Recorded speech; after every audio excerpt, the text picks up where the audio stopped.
जिल्हा परिषद व पंचायत समितीच्या इलेक्शन निमित्त या ठिकाणी उपस्थित असलेले उद्धव पाटील, महाराष्ट्र प्रदेश राष्ट्रवादी काँग्रेस विभागात सामाजिक न्याय विभागाचे अध्यक्ष पंडित कांबळे,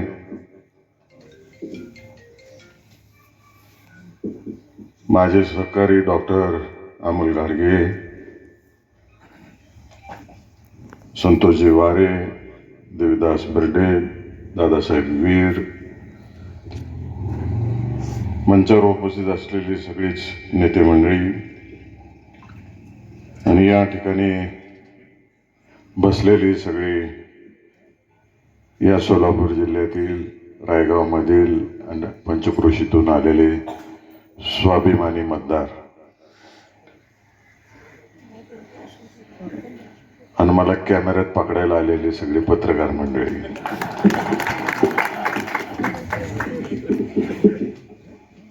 माता भगिनी, मी करमाळा तालुक्यात आज प्रचारासाठी आलो आणि आलोय ते फक्त आणि फक्त आदरणीय शरदचंद्रजी पवार साहेब आणि विजयसिंह मोहिते पाटील साहेब यांना मानणाऱ्या कार्यकर्त्यांच्या प्रचारासाठी इथं आलेला आहे, दुसरं कोणासाठी आलेलं नाही. जिल्हा परिषदेचे उमेदवार राणीताई वारे, पांडे पंचायत समिती गणाचे उमेदवार शिवाजी दिलीप जाधव, रायगाव पंचायत समिती गणाचे उमेदवार दीपाली गणेश कांबळे, हिसरे पंचायत समिती गणाच्या उमेदवार कृती ज्योतिराम लावंड, केम पंचायत समिती गणाचे उमेदवार अमरजीत दिगंबर साळुंके आणि कोर्टी पंचायत समिती गणाचे उमेदवार अमोल दादासाहेब दुरांदे, एवढ्याच लोकांसाठी मी करमाळा तालुक्यात आलेलो आहे. आपल्या सर्वांना माहिती आहे की करमाळा तालुक्याचं आणि मोहिते पाटील कुटुंबाचं आजचं नातं नाही आहे, गेल्या 40 वर्षाचं नातं आहे. आणि या जिल्ह्याचं आणि जिल्हा परिषदेचं आणि मोहिते पाटील कुटुंबाचं एक वेगळं नातं आहे. 1970-71च्या सालापासून ते 80-81च्या सालापर्यंत तुमच्या सगळ्यांच्या आशीर्वादाने आदरणीय विजयसिंह मोहिते पाटील साहेब या जिल्हा परिषदेचे अध्यक्ष होते 11 वर्षी. आणि त्याच काळामध्ये आपल्या जिल्ह्यामध्ये सगळ्यात मोठा दुष्काळ पडला होता आणि आदरणीय पवार साहेब आपल्या जिल्ह्याचे पालकमंत्री होते. या दोघांनी पक्षभेद बाजूला ठेवून सर्वसामान्य माणसाला डोळ्यासमोर ठेवून दुष्काळाच्या कालावधीमध्ये सगळ्यात मोठं काम उभं केलं. 50,000 लोकांना रोजगार हमीची कामं त्या काळामध्ये दिली. तेव्हा लोकसंख्या कमी होती. हजारो पाझर तलाव आपल्या जिल्ह्यामध्ये उभे केले. लोकसभा इलेक्शनला जेव्हा आम्ही फिरत होतो करमाळा तालुक्यात 4-5 ठिकाणी लोकांनी मला तलाव नेऊन दाखवले की दादा जेव्हा जिल्हा परिषदेचे अध्यक्ष होते त्यावेळेस हा तलाव इथं येऊन दादांनी साईट निवडली आणि बांधली. इंजिनियर मागणे यायचं ते करायला, तर साईट निवडली की कामाला सुरुवात व्हायची. हजारो विहिरी त्यावेळेस निर्माण केल्या, लोकांना शेतकऱ्यांना विहिरी दिल्या. आणि मी माझे मनाची आकडेवारी सांगत नाही, पेपरला आलेली आकडेवारी सांगतोय, ज्यांनी झेडपी मधून संकलन केली. 35,000 हेक्टर सिंचनाखाली त्या काळामध्ये आलं. त्या काळामध्ये टँकरनी पाणी द्यायची सोय शासनाकडे नव्हती. तेव्हा अकलूजच्या सहकार मळशी कारखाना आणि शंकर कारखाना या 2 कारखान्यांच्या माध्यमातून गावोगावी पिण्याचे टँकर उभे केले आणि लोकांना पाणी द्यायचं काम केलं. एक जिव्हाळ्याचं नातं या जिल्ह्यातल्या जनतेशी, इथल्या जिल्ह्यातल्या कार्यकर्त्यांशी आदरणीय विजयसिंह मोहिते पाटील साहेबांनी काम केलं. त्यानंतर दादा राज्याचे उपमंत्री झाले, राज्यमंत्री झाले, कॅबिनेट मंत्री झाले, राज्याचे उपमुख्यमंत्री झाले. आणि जेवढं काही जिल्ह्यात आणता येते आणि करता येते या दृष्टिकोनातून दादांनी सातत्याने प्रयत्न केला. त्यांच्याकडे जी जी खाती आली त्या खात्यांचा उपयोग आपल्या जिल्ह्यातल्या सर्वसामान्य जनतेला झाला पाहिजे या दृष्टिकोनातून काम केलं. आदरणीय प्रतापसिंह मोहिते पाटील जेव्हा जिल्हा परिषदेचे अध्यक्ष होते त्यावेळेस पप्पासाहेबांनी सगळ्यात जास्त कोल्हापूर पद्धतीचे बंधारे ओढ्यांवरती उभं करण्याचं काम केलं. कार्यकर्ते निर्माण केले, कार्यकर्त्यांच्या माध्यमातून झेडपी सदस्य केले आणि भविष्यात त्यांना जाऊन आमदार सुद्धा पप्पासाहेबांनी केलं. सरांनी उल्लेख केला डॉक्टर बाबासाहेब आंबेडकर मराठवाडा विद्यापीठाचा. मला आवर्जून आणि अभिमानाने सांगायचं आहे की जेव्हा पवार साहेबांनी हा निर्णय घेतला तेव्हा सोलापूर जिल्हा परिषद ही पहिली जिल्हा परिषद होती की हे नाव द्या म्हणून ठराव करणारी, आणि त्यावेळेस प्रतापसिंह मोहिते पाटील जिल्हा परिषदेचे अध्यक्ष होते.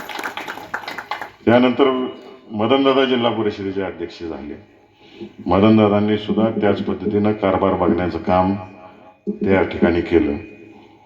दादांनी ग्रामपंचायती सक्षम झाल्या पाहिजेत म्हणून DRDAच्या माध्यमातून गाळे दिले आणि गाड्यांच्या माध्यमातून ग्रामपंचायती सक्षम केल्या. आणि तेव्हा शिक्षणाची परिस्थिती एकदम बिकट झाली होती. त्यामुळं सकार महर्षी शंकरराव मोहिते पाटील गुणवत्ता अभियान सुरू केलं आणि शाळांचा शैक्षणिक दर्जा कसा सुधारेल या दृष्टिकोनातून मदनदादांनी काम केलं आणि शैक्षणिक गुणवत्ता सुधारली सुद्धा आपली, आणि त्याच्यानंतर महाराष्ट्र शासनाने स्वीकारली. एक काळ असा होता दादा जोपर्यंत या जिल्ह्याचे पालकमंत्री होते पुणे जिल्ह्याच्या खालोखाल निधी आपल्या सोलापूर जिल्ह्याला यायचा. पेपरला उल्लेख यायचा की 2 नंबरचा पुणे जिल्ह्यानंतर 2 नंबरचा निधी सोलापूर जिल्ह्याला यायचा. ही परिस्थिती होती, ही दबदबा होता. त्याच्या मागचं कारण हे होतं की विजयसिंह मोहिते पाटील साहेबांनी आपला जिल्हा सगळा असा बांधून ठेवलेला होता, आणि बांधून ठेवल्यामुळं सगळ्यांना एकत्रित ठेवल्यामुळं आणि इलेक्शन पुरतं राजकारण आणि इलेक्शन संपल्यावर सर्वसामान्यांचं हित डोळ्यासमोर ठेवून काम दादासाहेबांनी केलं. अनेक योजना आहेत करमाळा तालुक्यातल्या, त्यातला मी साक्षीदार आहे. दादा मंत्री असताना अनेक सबस्टेशन या करमाळा तालुक्यातले दादांनी मंजूर करून आणले. त्यातल्या एका सबस्टेशनला मी नेमकं पंचायत समितीचा सभापती होतो माळशिरस तालुक्याचा, आणि कामानिमित्त मुंबईला गेलो. दादासाहेब, मी आणि तटकरे साहेब हेलिकॉप्टरने आलो होतो. कोळगाव धरणाच्या इथं सबस्टेशनचं उद्घाटन होतं. बारकाईने लक्ष दादांचं आपल्या जिल्ह्यातल्या प्रत्येक तालुक्यावर असायचं आणि काय जास्तीत जास्त आणता येते, शेतकऱ्यांच्या समस्या काय आहेत, सर्वसामान्य माणसांच्या समस्या काय आहेत, या दृष्टिकोनातून कामाची पद्धत राहील. दादांनी कधी कोणावर टीका केली नाही किंवा वेळ वाकडं बोलायचा विषय आला नाही.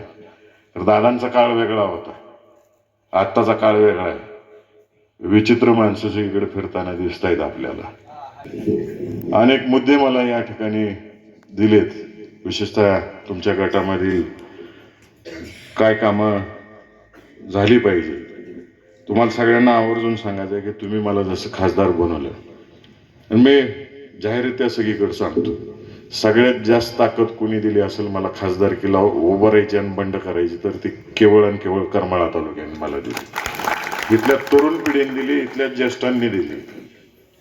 जी 60च्या वरचे ज्येष्ठ आहेत आणि सगळे 25च्या आतले तरुण आहेत, ही दमच देत होती ज्या त्या गावात. उभाच राहायला लागतंय, तुमच्यासाठी उभं राहायचं नाही, तुमच्या घरासाठी नाही, आमच्यासाठी उभं राहायचे. या पद्धतीनं मला या करमाळा तालुक्यानं अधिकारवाणीने सांगितलं. त्यांनी सांगितलं तुमच्या घराण्यासाठी अजिबात उभं राहू नका, आमच्यासाठी उभं राहायचंय. म्हणजे एवढा स्वाभिमानी जिल्हा आहे आपला, आणि तो स्वाभिमान आपल्या जिल्ह्याने 3 इलेक्शनला दाखवून दिलाय आजपर्यंत. लोकसभेला बी दाखवला, विधानसभेला पण दाखवला, आणि नगरपालिका इलेक्शनला पण दाखवलेला आहे. कोणासमोर झुकत नाही सोलापूर जिल्हा. राज्याचा आणि देशाचा निकाल एका बाजूला असतोय आणि आपल्या जिल्ह्याचा निकाल एका बाजूला असतो. एवढी स्वाभिमानी जनता आहे, आणि मला गर्व आहे की त्यांच्या मतावर, या स्वाभिमानी जनतेच्या मतावर मी निवडून आलेलो, आणि मी त्यांची सेवा करण्यासाठी कितीही कष्ट भोगायची वेळ आली तर ती माझी तयारी, आणि ती मी भोगण्याची तयारी आयुष्यभर ठेवलेली आहे. तुम्ही जबाबदारी टाकायची आणि ती मी पूर्ण करायची, हा शब्द माझा तुम्हाला सगळ्यांना. महानगरपालिका इलेक्शन सुरू व्हायच्या आधी मी आपल्या राज्याच्या उद्योग मंत्र्यांना भेटलो, उदय सामंत साहेबांना, आणि त्यांना पत्र दिलेलं आहे की आपल्या करमाळा MIDCची बैठक लवकरात लवकर लावा आणि त्याची समस्या सोडवा. आणि त्यांनी मला शब्द दिलेला आहे की नगरपालिका आणि ZP इलेक्शन झाल्यानंतर फेब्रुवारी महिन्यात करमाळा MIDCच्या बाबतीतली बैठक लावली जाईल आणि तिथले प्रश्न मार्गी लावण्याच्या दृष्टिकोनातून काम केलं जाईल. कुकडीचा विषय काढला, कोण तर बोललं असं तुम्ही बोलला इथं, काल कोणी तर वीटमध्ये भाषणं केली. अहो, कुकडी निसर्गाच्या कृपेने ह्यावेळेस 100% भरलं. कॅनॉलने कधीच भरत नाही ते वरनं आलेल्या पाण्यातून, मांगीर तलाव कुकडीच्या ह्याच्यातून कधी भरलाय का? नाही भरला. आधी त्यात पाणी आणा म्हणावं. तुमचं 1 वर्ष झालं सरकार आहे, मांगी तलाव भरा, ते कुकडीचे जेवढे कॅनॉल आहेत त्याचं टेल पर्यंत पाणी पोचवायचं काम करा. तुम्ही पालक आहे या जिल्ह्यात, ते पालकत्व इमानदारीने स्वीकारा, इमानदारीने लोकांपर्यंत पोचवा. गेल्या 1 वर्षामध्ये पत्रकार बांधवांना विनंती आहे, सर्च करून बघा, पंतप्रधान सडक योजनेतनं 1 रुपयाचं नवीन काम गेल्या आर्थिक वर्षामध्ये आपल्या जिल्ह्यात आलं. घरकुल आली, त्या घरकुलाचे हप्ते, पहिलाच हप्ता मिळाला, त्याच्या पुढचा हप्ता आजपर्यंत मिळालेला नाही. पाणी पुरवठा योजना, तरुण पिढी रेडिओ ऐकत नसेल सकाळचा, तर वयस्कर मंडळी सकाळचा रेडिओ ऐकत असतील, सकाळच्या बातम्या आवर्जून ऐकत असतील. ती एक जाहिरात लागती, हर घर नल आणि हर घर पाणी. जिल्ह्यातल्या 90% पाणी पुरवठा योजना हाय अशा बंद पडलेल्या आहेत. 1 रुपयाचा निधी आजपर्यंत आलेला नाही. जिल्हा परिषदेत कुणाचीच सत्ता नाही. सत्ता कोण चालवत होतं? संबंधित मंत्री आणि अधिकारी. काल 2 दिवसापासून सोलापूर जिल्ह्यात नुसता घोषणांचा पाऊस ऐकतोय. आमचा माणूस निवडून द्या, 20 कोटी देतो, 25 कोटी देतो. मग तुमची माणसं प्रत्येक गावात नव्हती काय आजपर्यंत? मग त्यांच्या सांगण्यावरून आजपर्यंत रायगावचा रस्ता का केला गेला नाही? हा प्रश्न जनतेने मनात घेतला पाहिजे, विचारात घेतला पाहिजे. म्हणजे इलेक्शन आलं की मोठी मोठी आश्वासनं द्यायची आणि जनतेची दिशाभूल करण्याचं काम या लोकांनी, या मंडळींनी केलेलं आहे. तर त्यांना माहित नाही, सोलापूर जिल्ह्यातील जनता कोणाच्या धमकीला घाबरत नाही. इथले नेते मंडळी सुद्धा घाबरत नाही आणि घाबरणारही नाही. आणि संतोष वारे आणि त्यांच्या सुविद्य पत्नींबरोबर बोलायचं जर झालं त्यांच्यावरती, मागे जिल्हा परिषद सदस्य म्हणून काम केले, मी जवळून पाहिलेलं आहे. आणि पळणारा कार्यकर्ता आहे, कष्ट करणारा कार्यकर्ता आहे, मी जवळून पाहिलेला आहे. मला थोडं खटकलं तुमचं भाषण. तुम्ही एक उदाहरण दिलं, शिडी आणि बोकड. संतोष वारे, तुम्ही शरदचंद्रजी पवार आणि विजयसिंह मोहिते पाटलांचा मावळा आहे. शिडी आणि बोकड नाही, अजिबात घाबरायचं नाही. आणि इथल्या पक्षाच्या कार्यकर्त्याच्या केसाला जरी धक्का लावायला कोणी, मला फोन लावायचा फक्त, की बघतो पुढचा कार्यक्रम काय लावायचा. तुम्ही अजिबात चिंता करायची नाही. ही लढाई धनशक्ती विरुद्ध सर्वसामान्य कुटुंबातली तुम्ही उमेदवार मंडळी आणि जनता असे. आणि आमच्या आजोबांनी एक शिकवण दिलेली, जीवात जीवमान असेपर्यंत जनतेची सेवा करा. आणि जीव ओवाळून टाकणाऱ्या कार्यकर्त्यांवरती, इमानदारीने साथ देणाऱ्या कार्यकर्त्यांबरोबर त्याच पद्धतीने आम्ही राहायचं, ही आमच्या कुटुंबाची शिकवण आहे. त्यामुळे तुम्ही चिंता करायची नाही. तुमच्या खांद्याला खांदा लावून मी काम करीन आणि या मतदारसंघातली कामं कशी होत नाहीत आणि कसा निधी आणता येतोय या दृष्टिकोनातून माझी साथ, जे करमाळा तालुक्यात राष्ट्रवादी काँग्रेस पक्षाचे उमेदवार उभे आहेत त्या सगळ्यांना माझी साथ असेल. त्यामुळे बिनधास्तपणाने तुम्ही काम करा, लढा. आणि मला एक आनंद झालेला आहे की तुम्ही इलेक्शनला उभं राहिलेला आहे. सुरुवातीलाच बोलणार होतो मी की जी ही गर्दी दिसती, इथं तुमचा विजय झालेला आहे. सगळ्यांचा सांगायची सुद्धा गरज नाही, आजच निकाल लागलेला आहे. 9 तारखेची पेटी आजच फुटलेली आहे इथं. ते पाऊसच पडणार आहे त्या दिवशी. या वर्षी जसा पाऊस पडला तसाच पाऊस पडणार आहे. त्यामुळे माझी ज्यांनी ज्यांनी घोषणा केल्या इथं येऊन जिल्ह्यामध्ये, पहिली जुनी कामं पूर्ण करा, लोकांना हाही दिलेलं पूर्ण करा. सगळीकडे रस्ते सुद्धा अर्धवट स्थितीत सोडलेले आहेत. त्या कॉन्ट्रॅक्टरला विचारलं, बाबा काम का करत नाही, तर बिलच मिळाले नाहीत. मध्ये पोस्टाच्या उद्घाटनाला गेलतो आपण 2-3 गावात. लोकांनी सांगितलं 1 वर्ष झालं रस्त्याचं काम चालू आहे, त्याच्याकडे लक्ष द्या. लोकांना मंजुरी तुम्हीच केलेली कामं अजून होत नाहीत. एकीकडे म्हणायचं डबल इंजिन सरकार, वर बी आमचं खाली बी आमचं. डबल इंजिन असून पंतप्रधान सडक योजनेचं एक काम आणू शकले नाही या जिल्ह्यामध्ये. ही अवस्था यांच्या नेतृत्वाखाली आपल्या जिल्ह्याची चाललेली. अधिक वेळ घेत नाही मी, एक जाता जाता फक्त गोष्ट सांगतो. माझ्यासारखा एक तरुण सरपंच असतो रायगावामध्ये, त्याला नेहरू शर्ट आणि धोतर घालायची सवय असते, आणि ते बसलेलं असते ग्रामपंचायत समोर. सरपंच, ग्रामपंचायती सदस्य, कार्यकर्ते, त्यात एक बेरका कार्यकर्ता असतो, त्यात एक बसलेला चाबरा असतो, जरा गमती जमती करणारा. आणि रायगावमध्ये एक नवीन कॉलेज चालू झालेलं असते, आणि त्या कॉलेजचे प्राचार्य तिथं ग्रामपंचायत पशी येतात, पारावर सगळी बसलेली असतात. सरपंचांना प्राचार्य म्हणतात, संध्याकाळी विविध गुणदर्शनाचा गॅदरिंगचा कार्यक्रम आहे, तुम्ही उद्घाटनाला या. मग सरपंच म्हणते BDOला बोलवा, तहसीलदारला बोलवा, शिक्षण अधिकाऱ्याला बोलवा. ते बेरक कार्यकर्ता हळूच म्हणतो, सरपंच, ते प्राचार्य म्हणतात ते कार्यक्रम स्वीकारायला लागतो. एक कार्यकर्ता म्हणलं की सदस्य बाकीचे कार्यकर्ते येतील, जावा तुम्ही. जाते निघून प्राचार्य. पुन्हा त्या बेरक्या कार्यकर्त्याला एक खोड सुचते.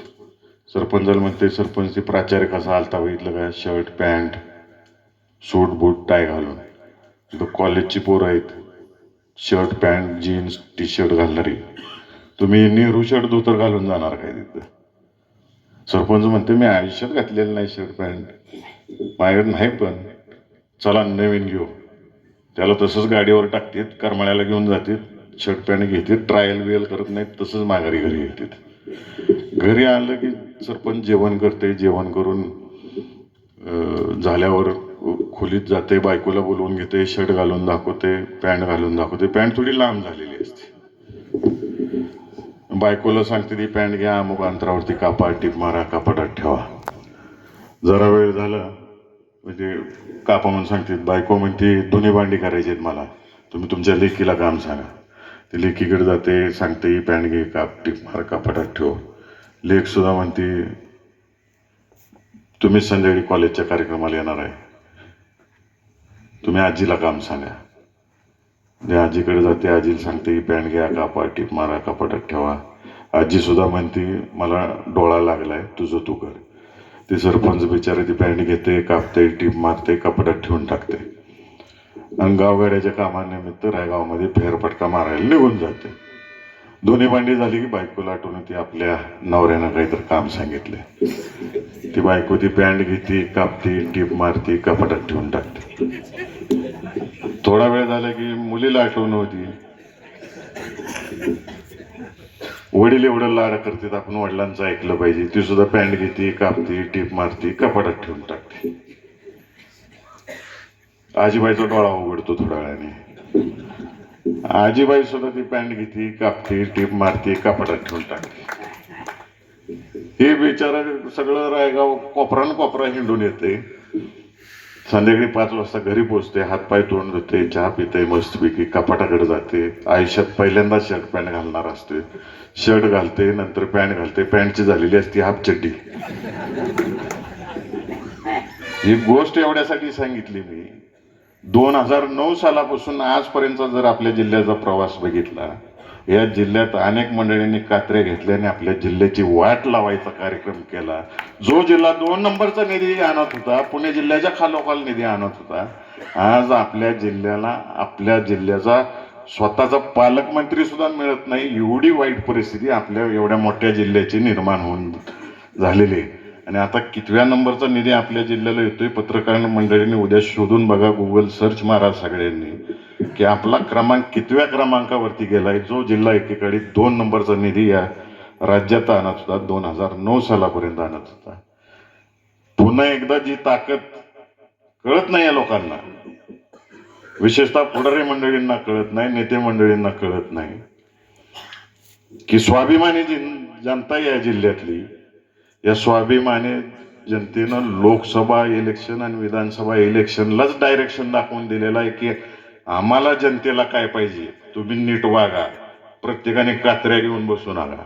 त्यामुळं आमची जबाबदारी आहे, पुढच्या पिढीची जबाबदारी की सगळ्यांना घ्यायचं, सगळ्यांना घेऊन या जिल्ह्याचा विकास करायचा आणि त्या दृष्टिकोनातून आम्ही सगळेजण कामाला लागलोय. तर मी जाता जाता एवढीच विनंती करतो की जे राष्ट्रवादी काँग्रेस पक्षाचे पवार साहेबांच्या विचारसरणीचे, विजयसिंह मोहिते पाटील साहेबांच्या विचारसरणीचे उमेदवार करमाळा तालुक्यात उभे केलेत, त्यांना तुतारी वाजवणारा माणूस ह्याच्या समोरचं बटन दाबून प्रचंड मताने निवडून द्या आणि तुमची सगळ्यांची सेवा करण्याची संधी उपलब्ध करून द्या. एवढंच या ठिकाणी मी बोलतो आणि आपल्या सर्वांची रजा घेतो. जय हिंद, जय महाराष्ट्र. धन्यवाद.